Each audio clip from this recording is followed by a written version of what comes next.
अरू यस्तो किनभने लायन्स क्लब भन्ने बित्तिकै निरन्तर यो अभियान चलाउने हो। अबका अभियानहरू कसरी चलाउन सकिँदो रहेछ अनि साँच्चै हामीले बिरुवामा पानी हाल्दाखेरि अथवा रुखमा पानी हाल्दाखेरि एक गिलास हाल्दाखेरि कमसेकम त्यो फेदमै जरामा जाओस् भन्ने हाम्रो लायन्स क्लब उद्देश्य हो। यसलाई अब कसरी बढाउनु चल्दैछ? होइन, अब फेरि पनि हाम्रो अहिले कुरा आइरहेको छन् 15वटा वार्डमा हामीले यो शिविर त हामी सञ्चालन गर्ने नै छौँ। रिसेन्टली हामीले तुरुन्तै गरिहाल्नुपर्ने एउटा ब्लडको अत्यन्त आवश्यक छ हाम्रो जिल्लामा। हामी ब्लड डोनेसनको कार्यक्रम लिएर तुरुन्तै आउँदैछौँ। अनि वार्ड नम्बर 7 पनि हामी यही आँखा शिविर फेरि लिएर जाँदैछौँ। त्यहाँ पनि हामीले महसुस गरेका छौँ होइन। यस्ता कार्यक्रमहरू भइरहन्छन्, हामी गरिरहेछौँ। यो समाजसेवामा हुने हाम्रा यो कुनै पैसावाला संस्था होइन, हामी सहयोगी मनहरू सहयोगी हातहरूले हामीलाई साथ दिइरहन्छन्। हामी कार्यक्रम गरिरहन्छौँ। मानवीय सेवा अन्तर्गतमा आँखा सम्बन्धी कार्य र स्कुलमा शिक्षा सम्बन्धी धेरै कार्यहरू पहिलादेखि गर्दै आइरहेछ। मेचीनगर लायन्स क्लबले यो 8 नम्बरमा विपन्न वर्गहरू वार्डले सेलेक्ट गरिदिन्छ हामीलाई। ती वर्गहरूलाई हामी रक्सीद्वारा हामी चस्मा वितरण गरिदिनेछौँ। मेची नेत्रालयको प्राविधिक सहयोगमा हामीले यो कार्य गरेका छौँ होइन। अब अशक्तहरूलाई हामीले नसक्नेहरूलाई हामी अपरेसन पनि हामी निःशुल्क लायन्स क्लबको तर्फबाट हामी गरिदिनेछौँ। हाम्रा सहयोगी हातहरू छन् हामीसँग पनि। सहयोगी हातहरूबाट हामी सबैलाई विपन्न वर्गहरूलाई हामी न्यूनतम सेवामा हामी अपरेसन गरिदिने छौँ। भनेको यो कार्यक्रम चाहिँ तपाईँहरूले 8 नम्बरमा मात्रै सीमित हुन्छ कि अरू वार्ड अरू क्षेत्रमा? यो कार्यक्रम हाम्रो मेचीनगर 15वटा वार्डमा हामी सुचारू गर्नेछौँ। 8 नम्बरबाट सुरुवात गरियो। हाम्रो अर्को महिना हाम्रो 7 नम्बरमा यही कार्यक्रम सुचारू हुँदैछ। यसरी नै हामी 15वटा वार्डमा निःशुल्क रूपमा चस्मा वितरण कार्य, औषधि वितरण कार्य र अशक्तहरूलाई नसक्नेहरूलाई हामी सिजर अपरेसन पनि हामी गरिदिनेछौँ। क्लब मेचीनगरले आफ्नो पहलमा आफ्नो पैसामा उहाँहरूको अपरेसन निःशुल्क गरिदिनेछ। उहाँहरूले कुनै पैसा तिर्नु पर्ने छैन त्यो सम्बन्धी। जस्तो योभन्दा अगाडि चाहिँ लायन्स क्लबले कहाँ कस्ता चाहिँ कार्यक्रम गर्नुभएको छ? योभन्दा अगाडि हामीले शिक्षाका क्षेत्रमा स्कुलमा कपीहरू बाँडेका छौँ। खेलकुदमा हामीले योगदान गरेका छौँ। यो आँखाको चाहिँ हाम्रो पहिलो कार्यक्रम हो र यो हामी 15वटा वार्डमा यसपालि गर्ने हामीले प्रयास गरेका छौँ। आज मेचीनगर वडा नम्बर 8 को यो कार्यालयमा लायन्स क्लब अफ काँकरभिट्टाको मुख्य आयोजक र हामी सहआयोजक भएर हामीले यो निःशुल्क आँखा शिविर सञ्चालन गरिरहेका छौँ। र यो आँखा शिविर सञ्चालनले यस वडाभित्र रहेका आँखाका रोगीहरूलाई चाहिँ अत्यन्त ठुलो चाहिँ महत्त्वपूर्ण योगदान पुग्ने चाहिँ हामीले अपेक्षा गरेका छौँ। र धेरै वडावासीहरूको आज सहभागिता पनि छ र राम्रो चाहिँ रूपमा या आँखाको उपचार चाहिँ हुने कुरामा विश्वस्त पनि हुनुहुन्छ र धेरै सहभागिता पनि आज वडावासीहरूको छ। विशेष गरेर हामीले भन्दा पनि यो लायन्स क्लब अफ काँकरभिट्टाले चाहिँ यसलाई मुख्य आयोजकको रूपमा छ र हामीले यसलाई प्रचार प्रसार र यहाँ वडावासीहरूलाई भेला बोलाउने र उहाँहरूको चाहिँ उपचार गराउने कुरामा हामीले भूमिका खेलिरहेका छौँ। यसले वडावासीहरूलाई चाहिँ एउटा आँखा जस्तो एउटा महत्त्वपूर्ण चिज जो संसार हेर्ने जो आँखालाई उपचार गराउने कुरामा चाहिँ महत्त्वपूर्ण योगदान पुग्नेछ भन्ने कुरा हामीले निःशुल्क रूपमा आँखा चेक जाँच, निःशुल्क रूपमा चस्मा वितरण र निःशुल्क रूपमा दबाई वितरण गर्नका लागि हामीले लायन्स क्लब अफ मेचीनगरसँग सहकार्य गरेर आज यो शिविर चलाइरहेका छौँ ताकि वडावासीहरूलाई काँकरभिट्टा भद्रपुर बित्तामोडसम्म आँखा दर्शनको लागि जानु नपरोस् भन्ने ध्येयका साथ हामीले यो शिविर सञ्चालन गरेका छौँ। सुगरले पनि च्यापेको थियो, सुगर लागेको 20 वर्ष भयो। त्यसले गर्दा आँखा कमजोरी भन्दा यो वार्ड कार्यालयमा चाहिँ आँखा शिविर भनेर हिजो थाहा पाइयो। अनि आज आएको साह्रै राम्रो चेक गरेर औषधि चस्माहरू सबै कुरा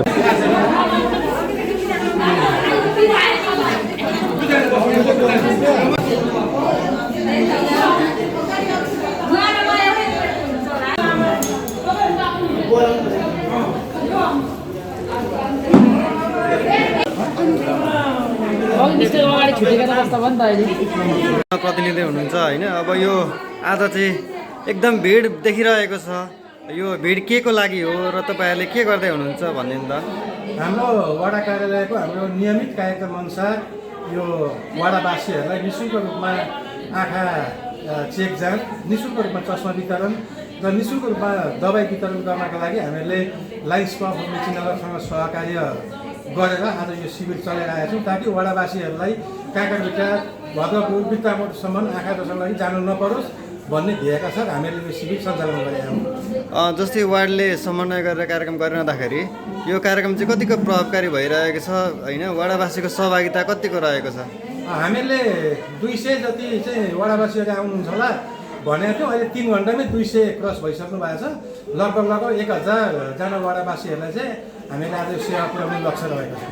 भनेको यो कार्यक्रम प्रभावकारी भएको बुझिन्छ। अत्यन्त प्रभावकारी भएको अहिले महसुस भइरहेको छ। 2 घन्टाको तपाईँले अहिलेको यो हेर्नुभयो भने सेवाग्राहीहरूको अब बेलुकासम्म कति होला, अत्यन्त प्रभावकारी भएको चाहिँ हामीहरूलाई अनुभूति भइरहेको छ। जस्तै यो आगामी दिनमा चाहिँ अब अहिले तपाईँहरूले आँखाको गर्नुभयो होइन, अब आगामी भावी योजनाहरू चाहिँ के छ मानव स्वास्थ्यसँग सम्बन्धित वडावासीलाई यस्तो कार्यक्रमहरू के छ अब वार्डले गर्ने? अघि मात्रै हामीहरूले यो हाम्रो के अरे लायन्स क्लब अफ मेचीनगरका अध्यक्षज्यू दीपक कार्की र यो कन्ट्री गभर्नरसँग पनि हामीले समन्वय गऱ्यौँ र आगामी दिनमा ज्येष्ठ नागरिकहरूलाई यो डायबिटिज लगायतका रोगहरूको विषयमा हामी लगभग पौषको 12 गते एउटा शिविर चलाउने तयारीमा छौँ र अत्यन्त विपन्न वर्ग मजदुरका नानीहरूलाई पठन पाठनमा पनि उहाँहरूले सहयोग गर्ने वचनबद्धता दिनुभएको छ र स्वास्थ्यको क्षेत्रमा हामी ज्येष्ठ नागरिकहरूलाई तुरुन्तै हाम्रो वार्डभरिका लगभग 250 ज्येष्ठ नागरिकहरूलाई निःशुल्क स्वास्थ्य शिविर चलाउँदैछौँ। मेचीनगर 8 वडा कार्यालयले स्वास्थ्य शिविर सञ्चालन गरिरहेको छ। अब यो गर्नुको उद्देश्य के हो होइन, अब तपाईँहरूले कसरी यसलाई व्यवस्थापन गरिरहनु भएको छ, यो कार्यक्रम कतिको प्रभावकारी हुन्छ भनिदिनु त। धन्यवाद छ युवराज सर। आज मेचीनगर वडा नम्बर 8 को यो कार्यालयमा लायन्स क्लब अफ काँकरभिट्टाको मुख्य आयोजक र हामी सहआयोजक भएर हामीले यो निःशुल्क आँखा शिविर सञ्चालन गरिरहेका छौँ र यो आँखा शिविर सञ्चालनले यस वडाभित्र रहेका आँखाका रोगीहरूलाई चाहिँ अत्यन्त ठुलो चाहिँ महत्त्वपूर्ण योगदान पुग्ने चाहिँ हामीले अपेक्षा गरेका छौँ र धेरै वडावासीहरूको आज सहभागिता पनि छ र राम्रो चाहिँ रूपमा या आँखाको उपचार चाहिँ हुने कुरामा विश्वस्त पनि हुनुहुन्छ र धेरै सहभागिता पनि आज वडावासीहरूको छ।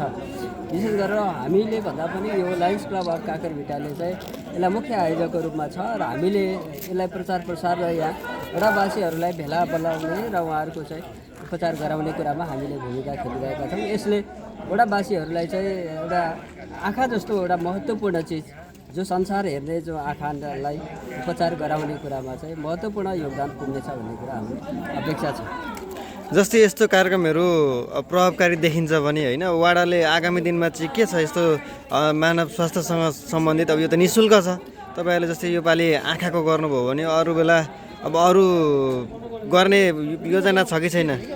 यो पटक मात्रै होइन, हामीले प्रत्येक वर्ष आँखा शिविर पनि हामीले सञ्चालन गरिरहेका छौँ। यो अन्य स्वास्थ्यका कार्यक्रमहरू पनि शिविरहरू पनि हामीले सञ्चालन गरिरहेका छौँ। विगत वर्षमा पनि हामीले केएसबिसी जो घोपा क्याम्पसँग सहकार्य गरेर हामीले 1 महिने क्याम्प पनि हामीले सञ्चालन गरेका थियौँ। यहाँ चाहिँ विभिन्न रोगसँग सम्बन्धित चाहिँ उपचारको कुरा लिएर बिरामीहरूलाई उपचार गराउनेदेखि लिएर सम्पूर्ण कुराहरूलाई हामीले गरिरहेका छौँ र आगामी दिनहरूमा पनि जनताको स्वास्थ्यसँग सम्बन्धित कार्यक्रमहरूलाई हामीले नियमित गर्दै जाने हाम्रो लक्ष्य छ। यहाँ किन आउनुभएको? आँखा चेक गर्न आँखा साह्रै कमजोरी, सुगरले पनि चापेको थियो, सुगर लागेको 20 वर्ष भयो, त्यसले गर्दा आँखा कमजोरी भनेर यो वार्ड कार्यालयमा चाहिँ आँखा शिविर भनेर हिजो थाहा पाइयो अनि आज आएको साह्रै राम्रो चेक गरेर औषधि चस्माहरू सबै कुरा पाइयो।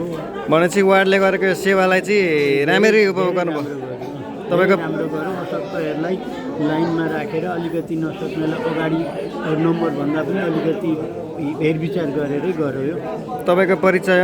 मेरो भवानी प्रसाद नेपाल, मेचीनगर 8 ग्राम थानटोल।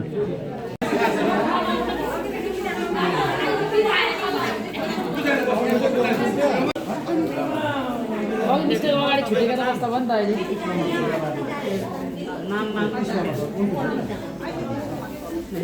कदम माया लिम्बू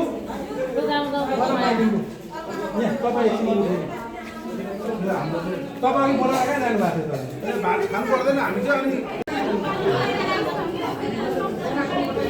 अनि ब्याग कहाँ थियो? 21 नम्बर गयो।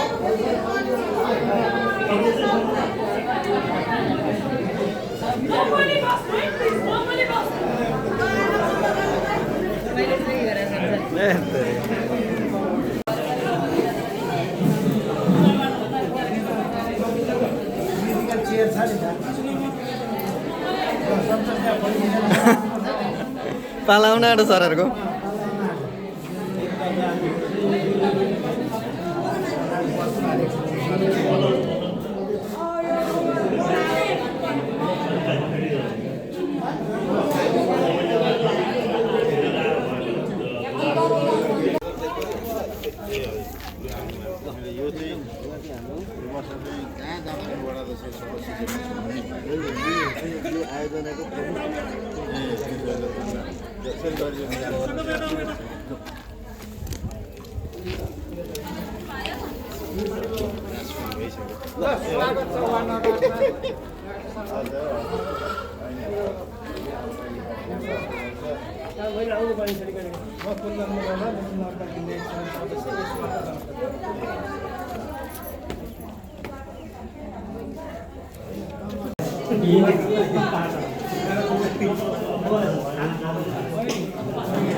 नमस्ते के छ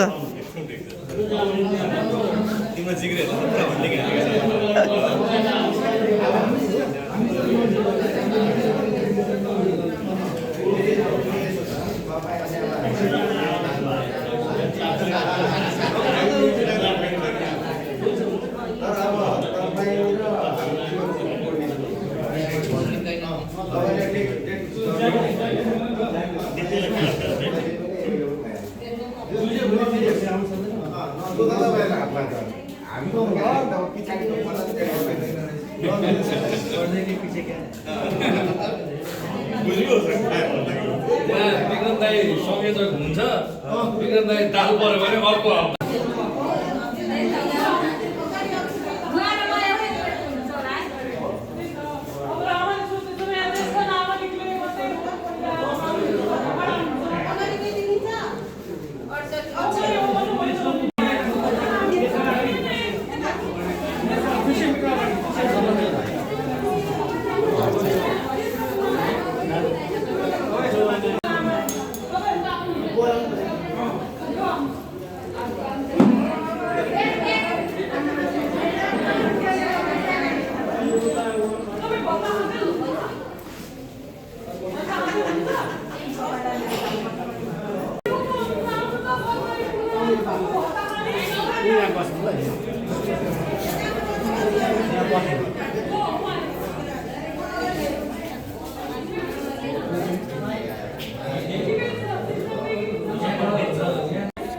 धन्यवाद छ। खासमा अहिले हामी त्यो मेचीनगर नगरपालिकाको वार्ड नम्बर 8 स्थित महिला शिक्षा विकास केन्द्रको परिसरमा छौँ र यो चाहिँ खासमा लायन्स क्लब अफ मेचीनगरको अध्यक्ष दीपक कार्कीज्यू पनि हुन्छ र लायन्स क्लबले उहाँको नेतृत्वले अथवा लायन्स क्लबको उद्देश्य के हो भन्दा मानवीय सेवामा सधैँ समर्पित हुने संस्था हो। त्यस कारणले गर्दाखेरि पनि योभन्दा अगाडि चाहिँ खासमा किशोरी प्रजन सम्बन्धी शिक्षा स्वास्थ्य चाहिँ सँगसँगै तपाईँको सामाजिक दायित्व अन्तर्गत चाहिँ खासमा चाहिँ अहिले काँक्रे हिटामा चाहिँ इलाका प्रहरी कार्यालय परिसरभित्र जुन बनेको छ नागरिक प्रतीक्षालय त्यहाँ पनि उहाँहरूको चाहिँ एउटा लगानी छ। त्यसै सँगसँगै तपाईँको अहिले काँक्रे योभन्दा अगाडि 2 वर्ष अगाडि काँक्रे मेचीनगर 6 स्थित पुरानो भन्सारमा जुन ट्राफिक पोस्ट जुन भवन बनेको छ त्यो भवनमा पनि उहाँहरूको त्यो चाहिँ लगभग निकै ठुलो लगानी गर्नुभएको छ। त्यसले गर्दा लायन्स क्लब अफ मेचीनगर भन्ने बित्तिकै सामाजिक दायित्व अन्तर्गत चाहिँ केही समय अगाडि चाहिँ मेचीनगर त्यो चारली एक चाहिँ विद्यालयमा किशोरी प्रजन शिक्षा सम्बन्धी पनि एउटा चाहिँ विशेषज्ञ डाक्टरबाट चाहिँ परामर्श सँगसँगै चाहिँ अन्तर्क्रिया गरिएको छ। सँगसँगै आज चाहिँ खासमा के हो भन्नुहुन्छ यो जुन स्वास्थ्य महोत्सव छ मेची नेत्रालयको प्राविधिक सहयोग र वार्ड नम्बर 8 को समन्वय र लायन्स क्लब अफ मेचीनगर चाहिँ आयोजक र अध्यक्षज्यूकै पहलमा जुन चाहिँ अहिले चाहिँ यो स्वास्थ्य शिविर चलिरहेको छ। यहाँ खासमा किन 8 नम्बरमा गरियो भन्ने सन्दर्भमा 8 नम्बर भन्ने बित्तिकै कृषकहरूको यो हब पनि वार्ड पर्छ। खासमा यहाँका नागरिकहरू कृषिमा आबद्ध हुनुहुन्छ, सँगसँगै चिया मजदुरहरूको पनि त्यतिकै चाहिँ हब हो। त्यो हुँदाखेरि सामान्य नागरिक जो नागरिक शिक्षा अथवा स्वास्थ्यबाट वञ्चित हुनुहुन्छ उहाँहरूलाई केही न केही थोरै सहयोग होस् भन्ने चाहिँ एउटा मनसायले यो चाहिँ स्वास्थ्य महोत्सव भन्छु म, यो त महोत्सवकै रूपमा करिब हाम्रो लाग्छ बेलुकासम्म करिब 4 देखि 500 आउँछ होइन, 4 देखि 500 जना चाहिँ आम चाहिँ साधारण नागरिकहरू जो स्वास्थ्यबाट वञ्चित हुनुहुन्छ, स्वास्थ्यसँग प्रत्यक्ष पहुँच हुनुहुन्न, उहाँहरू जोडिनु भएको र उहाँहरूले सेवा प्राप्त गर्नु भनेको चाहिँ यो चाहिँ लायन्स क्लब मेचीनगरको मात्रै होइन, यो वार्डको पनि दायित्व र आम नागरिकको पनि दायित्व हिसाबले गर्दाखेरि यो चाहिँ यसलाई चाहिँ हामी उपलब्ध रूपमा दिन्छौँ। जस्तो वार्ड चाहिँ दिपकारी हुन्छ, मैले फेरि पनि जोडेँ, उहाँले नै केही न केही गरौँ भन्ने उद्देश्यले जे गरिराख्नु भएको छ, जुन एउटा हामीलाई पनि हुरुटी गरिराख्नु भएको छ, अघि बढाइराख्नु भएको छ र यो कार्यक्रमलाई चाहिँ हामी निरन्तर अघि बढाउँछौँ। आजको चाहिँ के छ खासमा चाहिँ अब आज हामी कति बेलासम्म हाम्रो मौसम चल्छ होइन, कति सहभागी छन् र तपाईँले के अनुभव गर्नुभयो। अब अरू यस्तो किनभने लायन्स क्लब भन्ने बित्तिकै निरन्तर यो अभियान चलाउने हो, अबका अभियानहरू कसरी चलाउन सकिँदो रहेछ। अनि साँच्चै हामीले बिरुवामा पानी हाल्दाखेरि अथवा रुखमा पानी हाल्दाखेरि एक गिलास हाल्दाखेरि पनि कमसेकम त्यो फेदमै जरामा जाओस् भन्ने हाम्रो लायन्स क्लबको उद्देश्य हो। यसलाई अब कसरी बढाउनु चल्दैछ होइन, अब फेरि पनि हाम्रो अहिले कुरा आइरहेको छन् 15वटा वार्डमा हामीले यो शिविर त हामी सञ्चालन गर्ने नै छौँ। रिसेन्टली हामीले तुरुन्तै गरिहाल्नुपर्ने एउटा ब्लडको अत्यन्त आवश्यक छ हाम्रो जिल्लामा। हामी ब्लड डोनेसनको कार्यक्रम लिएर तुरुन्तै आउँदैछौँ। अनि वार्ड नम्बर 7 पनि हामी यही आँखा शिविर फेरि लिएर जाँदैछौँ, त्यहाँ पनि हामीले महसुस गरेका छौँ होइन। यस्ता कार्यक्रमहरू भइरहन्छन्, हामी गरिरहेछौँ। यो समाजसेवामा हुने हाम्रा यी कुनै पैसावाला संस्था होइन, हामी सहयोगी मनहरू सहयोगी हातहरूले हामीलाई साथ दिइरहन्छन्, हामी कार्यक्रम गरिरहेछौँ।